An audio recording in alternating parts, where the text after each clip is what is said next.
Hi friends, இன்னைக்கு அடை தோசை எப்படி பண்ணலான்னு பார்க்கலாம். இதான் ஃபர்ஸ்ட் டைம் சேனல் பார்க்குறீங்கன்னா இந்த ரெசிபி பிடிச்சிருந்துச்சுன்னா லைக் பண்ணுங்க. ஒவ்வொரு நாளும் இன்ட்ரெஸ்டிங்காக பிள்ளைங்களுக்கு ஏற்றபடி உள்ள ஹெல்த்தியான ரெசிபீஸும் நீங்கள் இந்த வீடியோஸில் நீங்கள் பார்ப்பீங்க. ஸோ இதுக்கு நான் இட்லி ரைஸோட மேலே மென்ஷன் பண்ணியிருக்கிற எல்லா தால்ஸையும், ரெட் சில்லி, வெந்தயம், சீரகம், சோம்பு இதெல்லாம் ஆட் பண்ணி நல்லா வாஷ் பண்ணிவிட்டு ஒரு 2-3 மணி நேரம் நான் ஊற வச்சுருக்கிறேன். ஸோ ஊறின பருப்பை 3 மணி நேரம் கழிச்சு அந்த ஊறின தண்ணியோட நான் ஒரு கொரப்பாக அரைச்சி வச்சுக்கிடுறேன். கொரப்பாக அரைச்ச அந்த மாவோட நான் கொஞ்சம் உப்பு, பெருங்காயம் கொஞ்சம் வாய்வு பிடிக்காமல் இருக்கும். ஏன்னா நம்ம நிறைய தால்ஸ் ஆட் இருக்கிறதுனால கொஞ்சம் தாராளமாக ஆட் பண்ணிக்கோங்க. ஸோ உங்களுக்கு தோசை மாவு ரெடி ஆயிருச்சு.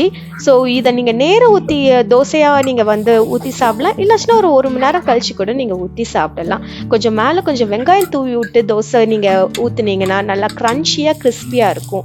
கண்டிப்பாக செஞ்சு பார்த்துட்டு கீழே கமெண்ட் பண்ணுங்க.